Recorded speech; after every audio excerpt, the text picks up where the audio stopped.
voy a conversar con el doctor Germán Escará, constitucionalista, analista político, una persona que conoce la interioridad del Estado de Derecho y que tiene juicios muy importantes, muy apreciables acerca de la situación nacional. Bienvenido. Muchas gracias, José Vicente. Contento nuevamente de estar en tu programa. Mira, hemos estado tratando el tema del diálogo, ¿no? Que contrasta, por cierto, con la situación que se ha planteado en el país después de lo ocurrido el miércoles pasado. Pero de todas maneras, yo persisto en la idea de que hay que abordar el tema, porque es realmente la alternativa civilizada y democrática para el país. Interesa conocer desde tu posición de hombre independiente y además de un profundo conocedor de lo que es el Estado, lo que es el derecho constitucional, tu opinión acerca del tema. Yo creo que, bueno, en primer lugar, lo que ocurrió el miércoles pasado fue extremadamente grave, hay que rechazarlo. La vía de la violencia no ha dado resultado a lo largo de la historia política de Venezuela, ni tampoco en la historia política comparada. No hay ejemplos que puedan permitirnos afirmar que la violencia puede permitir restaurar la paz, el progreso nacional, la estabilidad de las instituciones. Por el contrario, la legitimidad generalmente está en el diálogo, en la comprensión, el reconocimiento de las partes, que son elementos sustantivos en este momento. Yo creo que los llamados que ha venido haciendo el presidente de la República, que ha venido haciendo varios sectores de la vida de la nación, el trabajo que tú has hecho en este programa, José Vicente, es constructivo en medio de esta diatriba que a veces nos resulta incomprensible. Hay gente que se pregunta para qué el diálogo, ¿no? El diálogo es para encontrarnos, para reconocernos, para buscar los puntos de coincidencia, saber dónde tenemos diferencia, porque nadie está diciendo que tengamos unanimismo, sino por el contrario, a partir de la diferencia, ver dónde están las coincidencias sobre valores fundamentales que tienen que ver con la vida de la nación, la democracia, la gobernabilidad, el desempeño del Estado en sus cometidos fundamentales. Ahora, hay distintos diálogos. Hay un diálogo que es estrictamente político, hay un diálogo social, hay un diálogo económico, y yo me atrevo a proponer un diálogo constitucional, es decir, sobre aquellos puntos fundamentales de la Constitución, buscar el encuentro.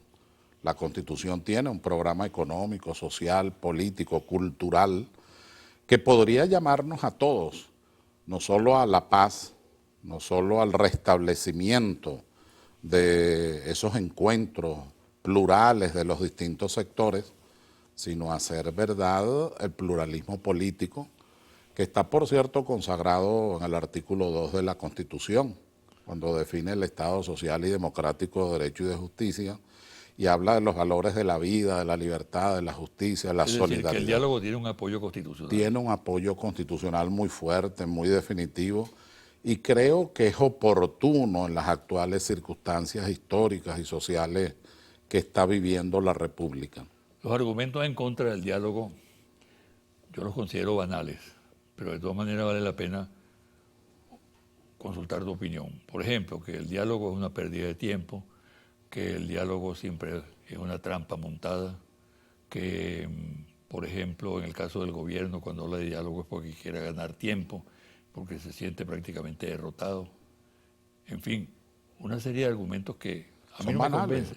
Banales, efectivamente. Por ejemplo, en el caso del gobierno, José Vicente, un gobierno que tiene más de la mitad de la población de apoyo, claramente verificado, que los poderes públicos están funcionando normalmente, que la Fuerza Armada Nacional tiene un desenvolvimiento adecuado, correcto, propio en el marco de la Constitución y de las leyes, que se está actuando además de manera conjunta.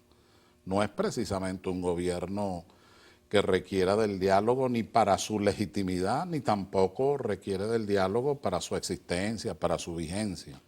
El diálogo es una manera civilizada de ejercer la gobernabilidad en democracia.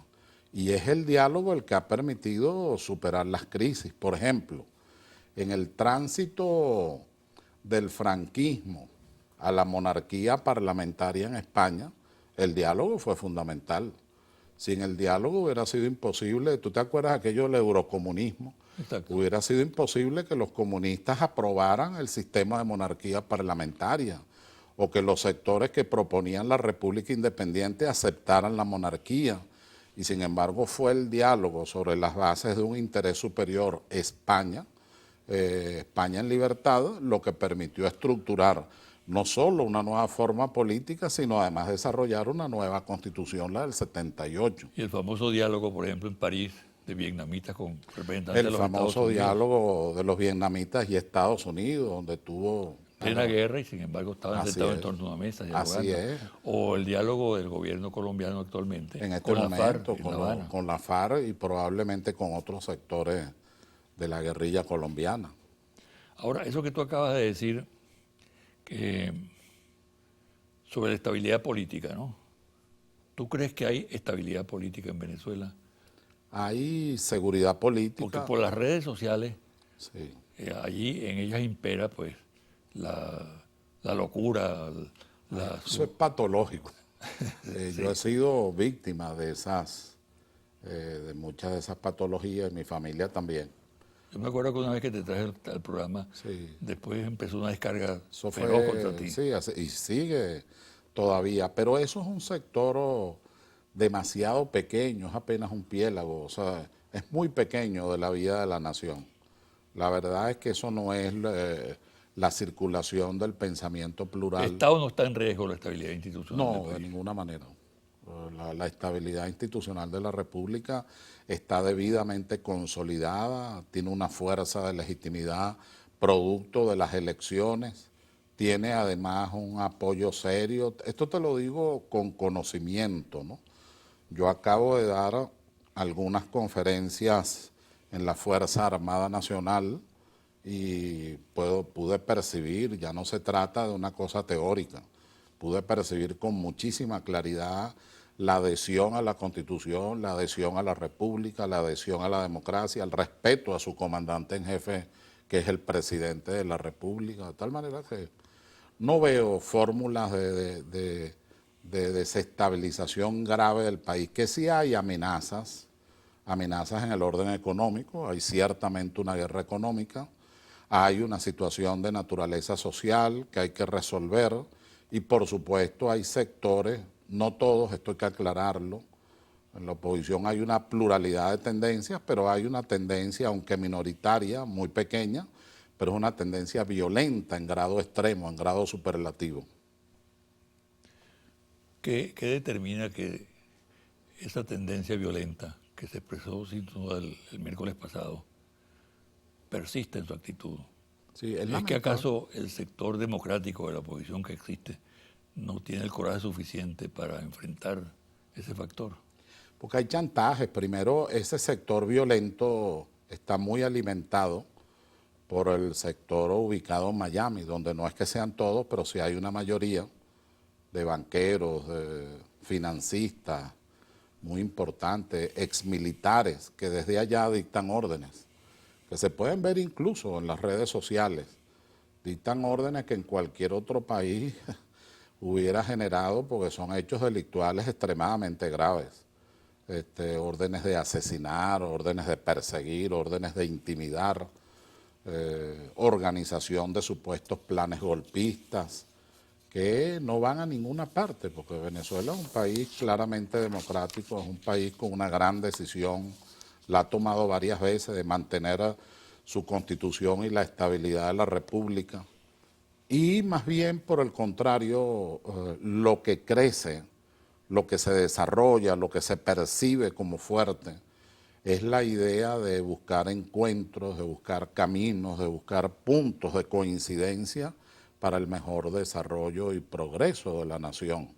Ahí hay sectores de la oposición que a mí me consta, que están interesados en el diálogo, y me consta porque me lo han dicho además de manera directa, están interesados en el diálogo, pero probablemente hay una especie de chantaje, ¿no? Cada vez que alguno de ellos lo manifiesta, entonces lo ven en términos de debilidad, porque han confundido la confrontación plural de las ideas con lo que llaman los militares confrontación existencial o conflicto existencial y no agonal, que es aquel donde tú debes desaparecer para que el otro pueda avanzar.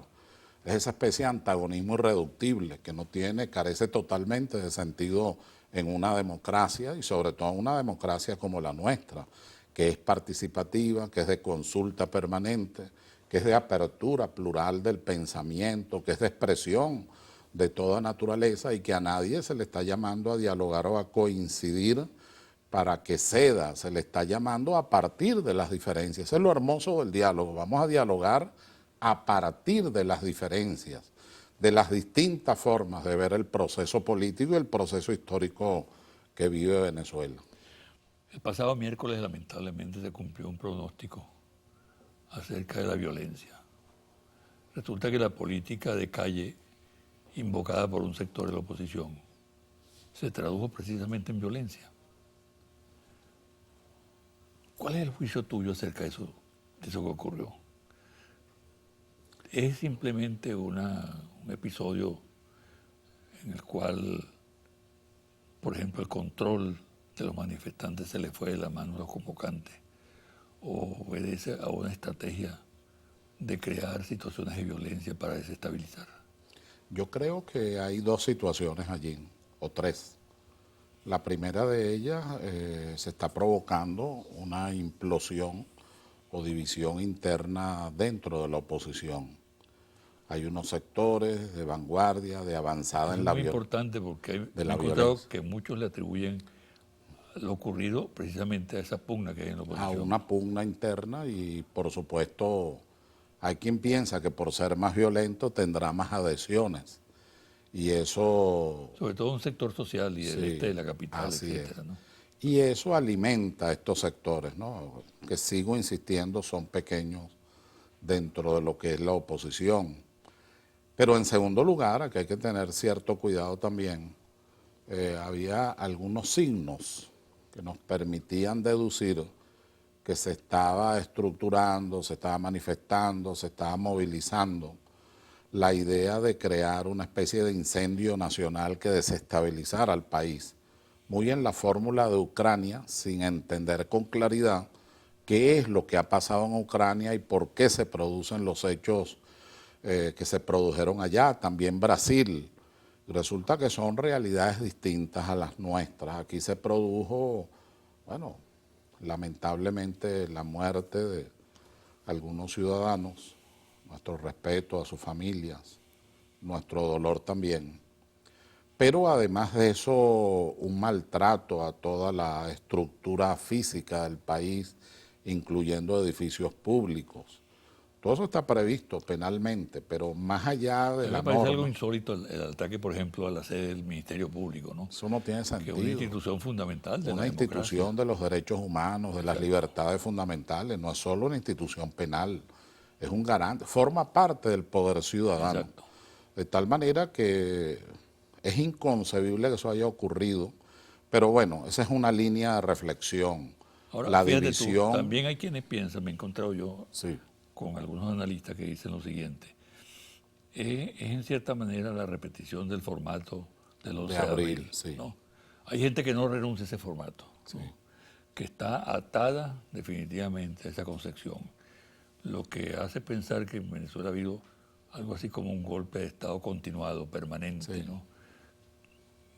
Algunos lo llevan a la referencia simplemente anecdótica o al refranero popular, de que la cabra siempre tira para el monte, ¿no?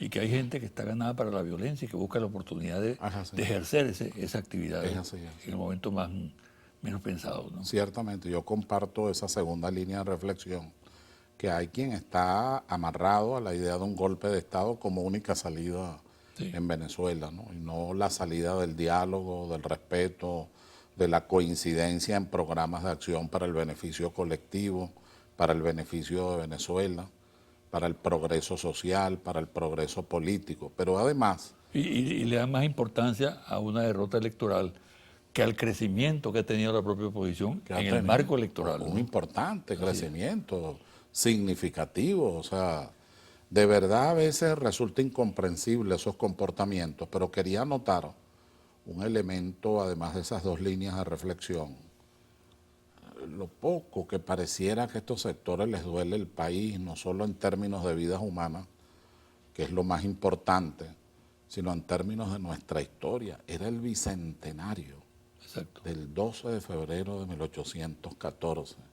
Casualmente, cuando los jóvenes salieron del seminario de Santa Rosa y de la Universidad hoy Central de Venezuela, muchachos de 12, 13, 14 años, ahí hay anécdotas históricas, me refiero, situaciones históricas, algunas de ellas escritas por el Libertador, sobre la heroicidad de muchachos jovencitos en realidad, que derramaron su sangre frente a un ejército temible, como el ejército de Boves, sangriento, sanguinario. Basta ver lo que hicieron. La cólera del cielo. Sí, exacto. Basta ver lo que hicieron con José Félix Rivas. Entonces, un hecho de tanta significación para nosotros los venezolanos, bueno, buscaron distorsionarlo y mancharlo de estas máculas bochornosas, ¿no? Fíjate, ellos invocan el derecho a manifestar, ¿no? Y dicen que ese derecho prácticamente no tiene límite, ¿no? Y que el gobierno pretende criminalizar la protesta, ¿no? Tú eres un experto en derecho constitucional y manejas maravillosamente bien el texto vigente. Dime tu opinión acerca del derecho a manifestar. Sí, ¿Es ilimitado? Y además, un gobierno está inerme frente al derecho a manifestar de los ciudadanos. Realmente no es así. Creo que hay un importante despropósito. que tú desarrolles esto. Hay un verdadero despropósito en la interpretación de la norma. Comencemos por el Pacto de Derechos Civiles y Políticos antes de la Constitución. Es un tratado internacional considerado de los de mayor avance de las Naciones Unidas, aprobado por unanimidad en la Asamblea de las Naciones Unidas, abierto a la firma en 1966, tiene 2 o 3 protocolos, pero en realidad su estructura es la de un plexo importante de normas de derechos humanos. Pacto Internacional de Derechos Civiles y Políticos. ¿Qué dice en relación al derecho de manifestación? Que tiene su límite en la seguridad del Estado. De la misma forma lo dice el Pacto de San José o Carta Interamericana de Derechos Humanos. Lo dice la Declaración de la Organización de Estados Americanos, casualmente constitutiva de la OEA, el llamado Pacto de Bogotá. De tal manera que en el marco internacional, que fue lo que recogió el constituyente y luego desarrolla en las normas correspondientes, no es otro que el de la libertad de manifestación pacífica, sin armas y con los límites propios de la seguridad del Estado. ¿Por qué? Porque la seguridad del Estado no es la seguridad de un funcionario, es la seguridad de la nación, es la seguridad del pueblo de Venezuela. Nadie me da derecho a mí, porque yo quiera manifestar, a vulnerar esa seguridad, de tal manera que son 2 derechos, una ecuación que prevé la Constitución y el derecho internacional de los derechos humanos. Claro. Se protege, se garantiza la libertad de movilización, la libertad de expresión, la libertad de manifestación, pero de manera pacífica, siempre que no incurra en hechos delictuales y en el marco de la seguridad democrática. Yo diría que hay un doble límite, ¿no? Límite para el Estado y para el gobierno, de que no puede atropellar los derechos humanos, ni debe hacerlo. Y límite para la oposición, de que no puede abusar de ese derecho. Es, exactamente. Eso ahora, es lo que todas las naciones civilizadas tienen en sus constituciones y es lo que aparece en los tratados internacionales. ¿Hay un derecho a conspirar? No, no lo hay. La única manera de hablar de derecho a conspirar o de derecho a la rebelión o del llamado derecho de resistencia ante el orden injusto y legítimo, cuando quienes están en la estructura de poder no son los titulares que el pueblo, el ejercicio de la soberanía ha señalado. Eso se llama legitimidad de origen. O cuando en el desempeño atropellan al pueblo, maltratan al pueblo, vulneran al pueblo, desconocen sus derechos fundamentales, entonces entra en una ilegitimidad de desempeño. Tendrían que concurrir esos hechos para poder hablar de derecho de resistencia o del llamado la legítima defensa colectiva. Eso no está ocurriendo en Venezuela. El presidente Maduro, desde que asumió el poder, está dedicado al desarrollo de reivindicaciones sociales, a la búsqueda de la paz, al derecho a la vida, a la idea de buscar la concertación, el diálogo, puntos de encuentro para que la gobernabilidad sea verdaderamente plural y sea una gobernabilidad democrática con la participación de todos. Convocó a Miraflores, a todos los alcaldes de la Convocó a oposición, Miraflores, a los solo que líderes políticos. estos hechos llaman la atención, como en un momento en que se está avanzando en la pacificación, en la idea del diálogo, cómo ocurren situaciones tan violentas. Un hecho muy delicado, los franceses utilizan una palabra cuya traducción es polemología y son estudiosos del tema de la violencia social y política. Y la polemología, una de las cosas que enseña es que se puede saber cuándo empieza el desarrollo de la violencia, pero no cuándo ni cómo termina. Entonces en eso hay que tener especial cuidado. Por eso a mí me ha parecido muy bien que el Ministerio Público, la Fiscal General de la República, que es quien controla la acción penal, tome las decisiones que en el marco de la Constitución y la ley debe tomar. Y todos los venezolanos debemos respaldarlo por la paz, por el bien común y por el propio desarrollo de la gobernabilidad democrática. Ahora fíjate, un componente fundamental de la democracia es la oposición. Así es. Nosotros tenemos un déficit de oposición. En estos 15 años es evidente que la oposición se ha salido en muchas oportunidades del marco del Estado de Derecho, llegando al extremo de violar la Constitución y arremeter contra todos los poderes públicos en el año 2002, en abril de 2002. Bueno, tú que eres un estudioso de estos temas, ¿qué sugieres tú para tener una oposición que se coloque definitivamente a derecho? Que no constituya una amenaza. ¿No? Es que tenemos, José Vicente, ahí hay interlocutores válidos. válidos. Yo creo que es fundamental para el funcionamiento de la democracia la existencia de una oposición. Claro, para la democracia es necesario el balance del poder y eso depende de una oposición que además ofrezca alternativas. El principio de alternabilidad es inherente a la idea democrática y a la idea republicana. Ahora, si sabemos que hay sectores democráticos en la oposición, los conocemos incluso. Yo estoy convencido de eso, los conozco incluso. ¿Por qué no se produce un deslinde? ¿Acaso el mito unitario es suficiente para impedir que se produzca ese deslinde? Yo creo que va a ocurrir. Yo creo que estos últimos hechos van a forzar a esa situación. Allá hay gente muy seria, muy responsable, estudiosa de los problemas, que de verdad está allí con ánimo de perfeccionar, profundizar la democracia, de presentar alternativas adecuadas, lo que debe ser una oposición civilizada y democrática. ¿Qué consejo darías tú? Bueno, que las personas, que yo las conozco, por cierto, a una mayoría de ellos, den el paso que tienen que dar para el diálogo, para deslindarse de esa violencia que no lleva en definitiva a ninguna parte. Eso no es lo que quiere el pueblo de Venezuela, está demostrado una y otra vez, de manera reiterada.